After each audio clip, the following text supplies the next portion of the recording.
प्रभु ही देखि सब नृप ही हारे, जनु राकेश उदय भय तारे। अति प्रतीति सबके मन माही, राम चाप तो रब कस नाही। प्रभु को देखकर सब राजा हृदय में ऐसे हार गए, निराशा एवं उत्साहहीन हो गए, जैसे पूर्ण चंद्रमा के उदय होने पर तारे प्रकाशहीन हो जाते हैं। उनके तेज को देखकर सबके मन में ऐसा विश्वास हो गया कि रामचंद्र जी ही धनुष को तोड़ेंगे, इसमें संदेह नहीं है। बिनु भंजेहु भव धनुष विशाला, मेली सिय राम उर्माला। अस विचारी गवनहु घर भाई, जसु प्रताप बल तेजु गवाई। इधर उनके रूप को देखकर सबके मन में यह निश्चय हो गया कि शिव जी के विशाल धनुष को जो संभव है न टूट सके, बिना तोड़े भी सीता जी श्री रामचंद्र जी के ही गले में जयमाल डालेंगी। अर्थात दोनों तरह से ही हमारी हार होगी और विजय श्री रामचंद्र जी के हाथ रहेगी। यो सोचकर वे कहने लगे, हे भाई, ऐसा विचार कर यश, प्रताप, बल और तेज गंवाकर अपने अपने घर चलो। बिह से अपर भूप सुनि बानी, जे अविवेक अंध अभिमानी। तोरेहु धनुष ब्याहु अवगाहा, बिनु तोरे को कुंवरी बियाहा। दूसरे राजा जो अविवेक से अंधे हो रहे थे और अभिमानी थे, यह बात सुनकर बहुत हंसे। उन्होंने कहा, धनुष तोड़ने पर भी विवाह होना कठिन है, अर्थात सहज ही में हम जानकी को हाथ से नहीं जाने देंगे। फिर बिना तोड़े तो राजकुमारी को ब्याह ही कौन सकता है। एक बार कालौ किन हो, सियहित समर जितब हम सोऊ। यह सुनी अवर महिप मुस्काने, धर्मशील हरि भगत सयाने। काल ही क्यों न हो, एक बार तो सीता के लिए उसे भी हम युद्ध में जीत लेंगे। यह घमंड की बात सुनकर दूसरे राजा जो धर्मात्मा, हरिभक्त और सयाने थे, मुस्कुराए। सीय बियाह विराम, गर्भ दूर कर निपन के। जीत को सक संग्राम, दशरथ के रन बाकुरे। उन्होंने कहा, राजाओं के गर्व दूर करके जो धनुष किसी से नहीं टूट सकेगा, उसे तोड़कर श्री रामचंद्र जी सीता जी को ब्याहेंगे। रही युद्ध की बात, सो महाराज दशरथ के रण में बाके पुत्रों को युद्ध में तो जीत ही कौन सकता है। व्यर्थ मरहु जनिकाल बजाई, मन मोदकन की भूख बुताई। सिख हमारी सुनि परम पुनीता, जगदम्बा जानहु जिय सीता। गाल बजाकर व्यर्थ ही मत मरो, मन के लड्डुओं से भी कहीं भूख बुझती है। हमारी परम पवित्र निष्कपट सीख को सुनकर सीता जी को अपने जी में साक्षात जगत जननी समझो। उन्हें पत्नी रूप में पाने की आशा एवं लालसा छोड़ दो। जगत पिता रघुपति विचारी, भरी लोचन छबिले निहारी। सुंदर सुखद सकल गुण राशि, ए दो बंधु शंभु उर्वासी। श्री रघुनाथ जी को जगत का पिता परमेश्वर विचार कर नेत्र भरकर उनकी छवि देख लो। ऐसा अवसर बार बार नहीं मिलेगा। सुंदर, सुख देने वाले और समस्त गुणों की राशि ये दोनों भाई शिव जी के हृदय में बसने वाले हैं। स्वयं शिव जी भी जिन्हें सदा हृदय में छिपाए रखते हैं, वे तुम्हारे नेत्रों के सामने आ गए हैं। सुधा समुद्र समीप बिहाई, मृग जल निरखि मरहु कत धाई। करहु जाई जा कहूँ जोई भावा, हम तो आज जन्म फल पावा। समीप आए हुए भगवत दर्शन रूप अमृत के समुद्र को छोड़कर तुम जगत जननी जानकी को पत्नी रूप में पाने की दुराशा रूप मिथ्या मृग जल को देखकर दौड़कर क्यों मरते हो? फिर भाई, जिसको जो अच्छा लगे वही जाकर करो। हमने तो श्री रामचंद्र जी के दर्शन करके आज जन्म लेने का फल पा लिया। जीवन और जन्म को सफल कर लिया। अस कही भले भूप अनुरागे, रूप अनूप बिलोकन लागे। देखहि सुर नभ चढ़े विमाना, बरसहि सुमन करहि कल गाना।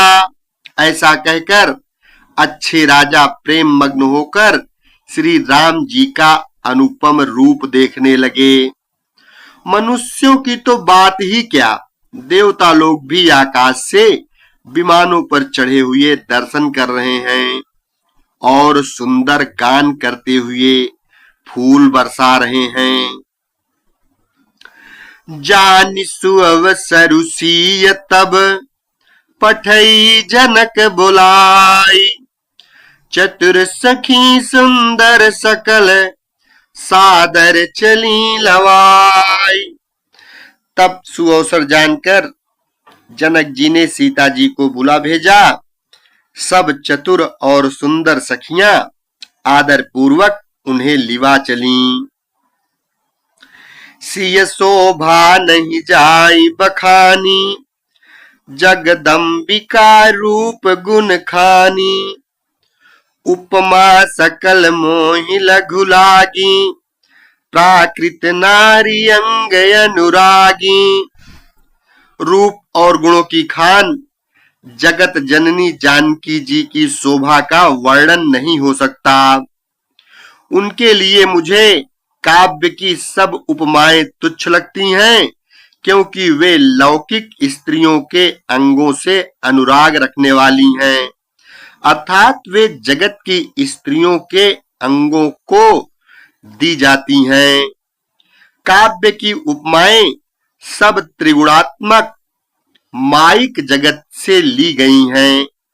उन्हें भगवान की स्वरूप शक्ति श्री जानकी जी के अप्राकृत चिन्मय अंगों के लिए प्रस्तुत करना उनका अपमान करना और अपने को उपहासास्पद बनाना होगा। शिय बरनियते उपमा दे, कुकबि कहाय जसु को ले। जो पट तरिय स्तीय समसिया, जगयसि जुबति कहा कमनिया।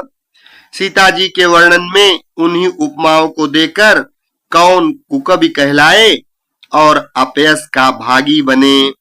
अर्थात सीता जी के लिए उन उपमाओं का प्रयोग करना सुकवि के पद से च्युत होना और अपकीर्ति मोल लेना है। कोई भी सुकवि ऐसी नादानी एवं अनुचित कार्य नहीं करेगा। यदि किसी स्त्री के साथ सीता जी की तुलना की जाए तो जगत में ऐसी सुंदर युवती है ही कहां। जिसकी उपमा उन्हें दी जाए। गिरा मुखर तन अरध भवानी, रति अति दुखित अतनुपति जानी। विष बारुनी बंधु प्रिय जेहि, कहिय रमा सम किमि वैदेही। पृथ्वी की स्त्रियों की तो बात ही क्या, देवताओं की स्त्रियों को भी यदि देखा जाए तो हमारी अपेक्षा कहीं अधिक दिव्य और सुंदर हैं। तो उनमें सरस्वती तो बहुत बोलने वाली हैं, पार्वती अर्धांगिनी है, अर्थात अर्धनारी नटेश्वर के रूप में उनका आधा ही अंग स्त्री का है, शेष आधा अंग पुरुष शिव जी का है। कामदेव की स्त्री रति पति को बिना शरीर का अनंग जानकर बहुत दुखी रहती हैं, और जिनके विष और मध्य जैसे समुद्र से उत्पन्न होने के नाते प्रिय भाई हैं, उन लक्ष्मी के समान तो जानकी जी को कहा ही कैसे जाए। जौ छवि सुधा पयो निधि होई, परम रूपमय कच्छप सोई। शोभा रजु मंदरु सिंगारु, मथय पानी पंकज निज मारू। जिन लक्ष्मी जी की बात ऊपर कही गई है वे निकली थी खारे समुद्र से, जिसको मथने के लिए भगवान ने अति कर्कश पीठ वाले कच्छप का रूप धारण किया। रस्सी बनाई गई, महान विषधर वासुकी नाग की मथानी का कार्य किया। अतिशय कठोर मंदरांचल पर्वत ने और उसे मथा। सारे देवताओं और दैत्यों ने मिलकर जिन लक्ष्मी को अतिशय शोभा की खान और अनुपम सुंदरी कहते हैं, उनको प्रकट करने में हेतु बने ये सब असुंदर एवं स्वाभाविक ही कठोर उपकरण, ऐसे उपकरणों से प्रकट हुई लक्ष्मी श्री जानकी जी की समता को कैसे पा सकती हैं। हाँ, इसके विपरीत यदि छवि रूपी अमृत का समुद्र हो, परम रूपमय कच्छप हो, शोभा रूप रस्सी हो, श्रृंगार रस पर्वत हो, और उस छवि से समुद्र को स्वयं कामदेव अपने ही करकमल से मथें, एहि विधि उपजय लक्ष्य जब सुंदरता सुख मूल। तदपि सकोच समेत कवि कहीं सीय समतुल। इस प्रकार का संयोग होने से जब सुंदरता और सुख की मूल लक्ष्मी उत्पन्न हो, तो भी कवि लोग उसे बहुत संकोच के साथ सीता जी के समान कहेंगे। जिस सुंदरता के समुद्र को कामदेव मथेगा, वह सुंदरता भी प्राकृत लौकिक सुंदरता ही होगी, क्योंकि कामदेव स्वयं भी त्रिगुणमयी अप्रकृति का ही विकार है। अतः उस सुंदरता को मथकर प्रकट की हुई लक्ष्मी भी उपर्युक्त लक्ष्मी की अपेक्षा कहीं अधिक सुंदर और दिव्य होने पर भी होगी प्राकृत ही। अतः उसके साथ भी जानकी जी की तुलना करना कवि के लिए बड़े संकोच की बात होगी। जिस सुंदरता से जानकी जी का दिव्याति दिव्य परम दिव्य विग्रह बना है, वह सुंदरता उपर्युक्त सुंदरता से भिन्न अप्राकृत है। वस्तुतः लक्ष्मी जी का अप्राकृत रूप भी यही है। वह कामदेव के मथने में नहीं आ सकती और जानकी जी का स्वरूप ही है, अतः उनसे भिन्न नहीं और उपमा दी जा सकती भिन्न वस्तु के साथ। इसके अतिरिक्त जानकी जी प्रकट हुई है स्वयं अपनी महिमा से।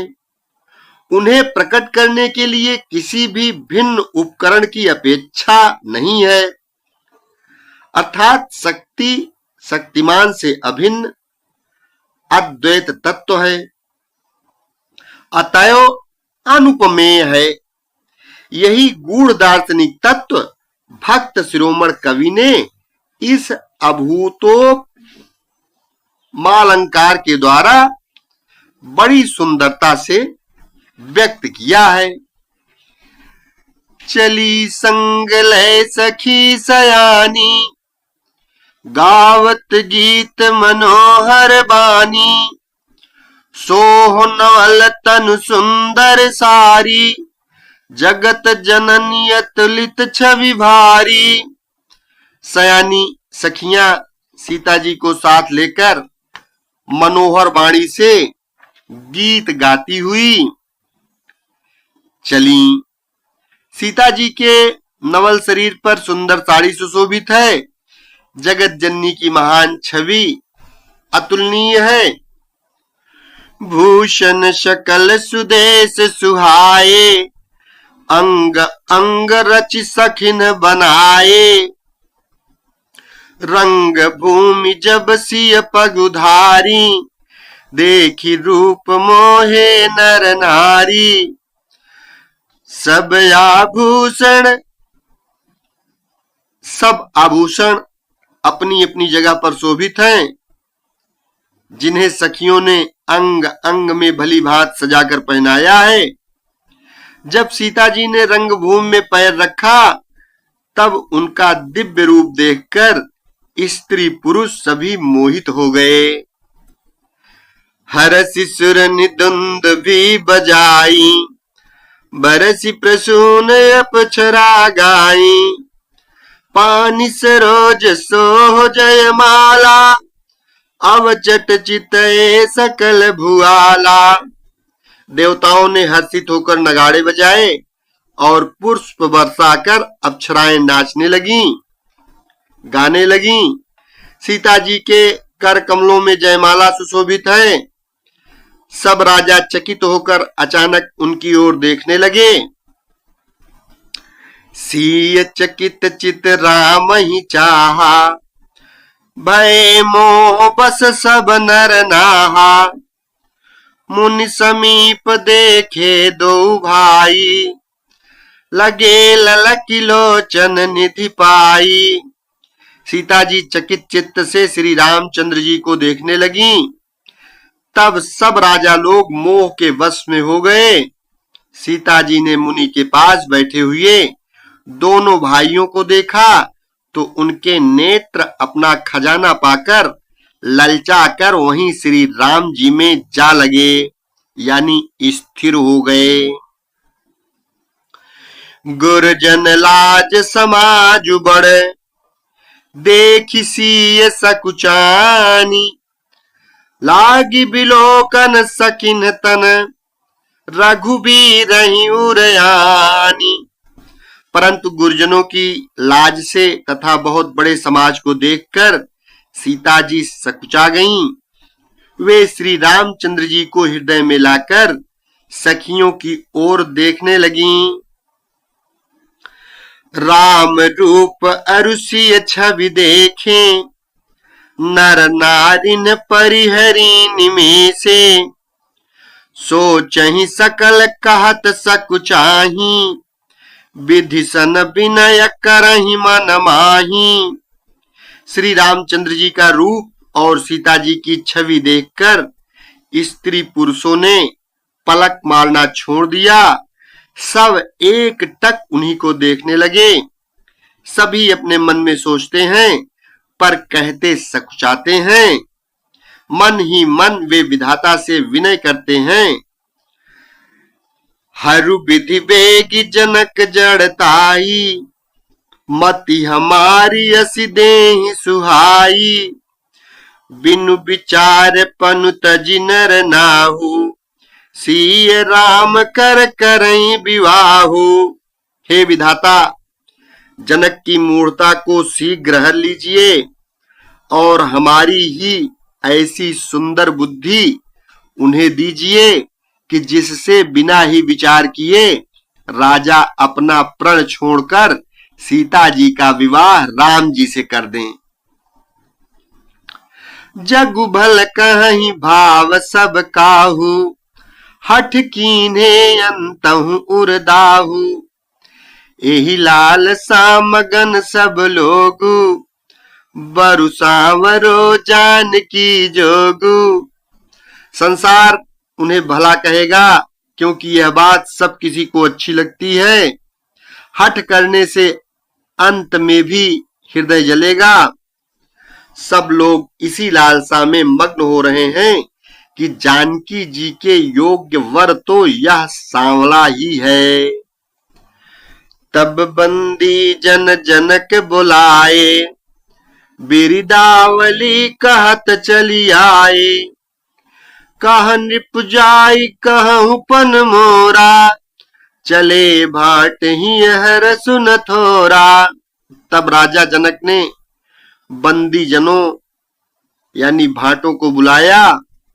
वे बिरुदावली वंश की कीर्ति गाते हुए चले आए। राजा ने कहा, जाकर मेरा प्रण सबसे कहो। भाट चले, उनके हृदय में कम आनंद न था। बोले बंदी बचन बर, सुनहु सकल महिपाल। पन विदेह कर कहीं हम, भुजा उठाई विशाल। भाटों ने श्रेष्ठ वचन कहा, हे पृथ्वी की पालना करने वाले सब राजागण, सुनिए। हम अपनी भुजा उठाकर जनक जी का विशाल प्रण कहते हैं। नृप भुज बल विदु शिव धन राहु, गरुड़ कठोर विदित सब काहू। रावण बानु महाभट भारे, देखी सरासन गवहीं सिधारे। राजाओं की भुजाओं का बल चंद्रमा है, शिव जी का धनुष राहु है। वह भारी है, कठोर है, यह सबको विदित है। बड़े भारी योद्धा रावण और बाणासुर भी इस धनुष को देखकर गौ से चुपके से चलते बने। उसे उठाना तो दूर रहा, छूने तक की हिम्मत न हुई। सोई पुरारी को दंड कठोरा, राज समाज आज जोई तोरा। त्रिभुवन जय समेत भय देही, बिनहि विचार बरई हठि देही।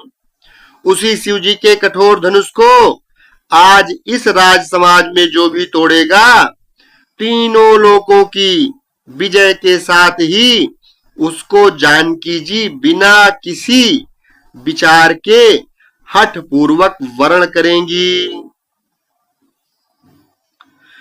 सुनिपन सकल भूप अभिलाषे, भट मानी अतिशय मन बाखे।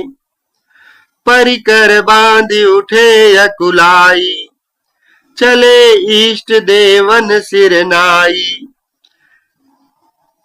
इस प्रण को सुनकर सब राजा ललचा उठे। जो वीरता के अभिमानी थे वे मन में बहुत ही तमतमाए, कमर कसकर अकुलाकर उठे और अपने इष्ट देवों को सिर नवाकर चले। तम किता कित किसी धनु धरही, उठई न कोटि भातु बल करही। जिनके कछु विचार मन माही, चाप समीप महीप न जाही। वे तमक्कर बड़े ताव से शिव जी के धनुष की ओर देखते और फिर निगाह जमाकर उसे पकड़ते हैं। करोड़ों भात से जोर लगाते हैं पर वह उठता ही नहीं। जिन राजाओं के मन में कुछ विवेक है वे धनुष के पास ही नहीं जाते। तम किधरहि धनु मूढ़ नृप, उठई न चलहि लजाई। मनहु पाई भट बाहुबलु अधिकु अधिकु गरुआई। वे मूर्ख राजा तमक कर किटकिटाकर धनुष को पकड़ते हैं, परंतु जब नहीं उठता तो लजा कर चले जाते हैं। मानो वीरों की भुजाओं का बल पाकर वह धनुष अधिक से अधिक भारी होता जा रहा है। भूप सहस्र दस कहीं बारा, लगे उठावन टरई नटारा। डगैन शंभु सरासन कैसे, कामी बचन सती मनु जैसे। तब 10,000 राजा एक ही बार धनुष उठाने लगे तो भी वह उनके टाले नहीं टलता। शिव जी का वह धनुष कैसे नहीं दिखता था, जैसे कामी पुरुष के वचनों से सती का मन कभी चलायमान नहीं होता। सब निप भय जोग उपहासी, जैसे बिनु विराग सन्यासी। कीरति विजय वीरता भारी, चले चाप कर बरबस हारी। सब राजा उपहास के योग्य हो गए, जैसे वैराग्य के बिना सन्यासी उपहास के योग्य हो जाता है। कीर्ति, विजय, बड़ी वीरता, इन सबको वे धनुष के हाथों बरबस हार कर चले गए। श्रीहत भय हारी राजा, बैठे निज निज जाई समाजा। नृपन बिलो की जनक अकुलाने, बोले बचन रोष जनुसाने। राजा लोग हृदय से हार कर श्रीहीन हतप्रभ हो गए और अपने अपने समाज में जा बैठे। राजाओं को असफल देखकर जनक अकुला उठे और ऐसे वचन बोले जो मानो क्रोध में शने हुए थे। दीप दीप के भूपति नाना, आए सुनी हम जो पन उठाना। देव धनुज धरि मनुज शरीरा, विपुल वीर आए रणधीरा। मैंने जो प्रण ठाना था उसे सुनकर द्वीप द्वीप के अनेकों राजा आए। देवता और दैत्य भी मनुष्य का शरीर धारण करके आए तथा और भी बहुत से रणधीर वीर आए। कुंवरी मनोहर विजय बढ़ी, कीरति अति कमनीय। पावनिहार बिरंच जनु, रचौन धनु दमनीय। परंतु धनुष को तोड़कर मनोहर कन्या, बड़ी विजय और अत्यंत सुंदर कीर्ति को पाने वाला मानो ब्रह्मा ने किसी को रचा ही नहीं। कहूं काहि यहु लाभु न भावा, काहू न शंकर चाप चढ़ावा। रहु चढ़ाऊ बतोरब भाई, तिलु भरी भूमि न सके छड़ाई। कहिए यह लाभ किसको अच्छा नहीं लगता, परंतु किसी ने भी शंकर जी का धनुष नहीं चढ़ाया। अरे भाई, चढ़ाना और तोड़ना तो दूर रहा, कोई तिल भर भूमि भी नहीं छुड़ा सका। अब जनिको माखै भट मानी, वीर विहीन मही मैं जानी। तजहु आस निज निज गृह जाहू, लिखान विधि भय देहि विवाहु। अब कोई वीरता का अभिमानी नाराज न हो। मैंने जान लिया पृथ्वी वीरों से खाली हो गई। अब आशा छोड़कर अपने अपने घर जाओ, ब्रह्मा ने सीता का विवाह लिखा ही नहीं है। सुकृत जाई जौ पनु परिहरऊं, कुंवरी कुंवारी राहु का करऊं, जऊ जन त्यों बिनु भट भुवि भाई, तौ पनु करी हो त्यों न हसाई। यदि प्रण छोड़ता हूं तो पुण्य जाता है, इसलिए क्या करूं, कन्या कुंवारी ही रहे। यदि मैं जानता कि पृथ्वी वीरों से शून्य है तो प्रण करके उपहास का पात्र न बनता। जनक बचन सुनि सब नर नारी, देखी जानकी भय दुखारी। माखे लखन कुटिल भई बाहे, रद पड फरकत नयन दिसोहे।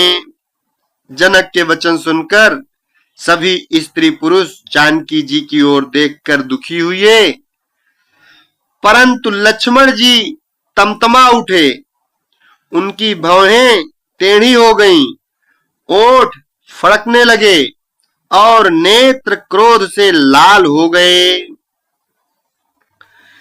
कही न सकत रघुवीर डरे, लगे बचन जनुबान। नाई राम पद कमल सिरु, बोले गिरा प्रमाण। श्री रघुवीर जी के डर से कुछ कह तो सकते नहीं, पर जनक के वचन उन्हें बाण से लगे। जब न रह सके तब श्री रामचंद्र जी के चरण कमलों में सिर नवाकर वे यथार्थ वचन बोले। एक बार प्रेम से बोलो श्री रामचंद्र भगवान की जय। शेष अगले भाग में।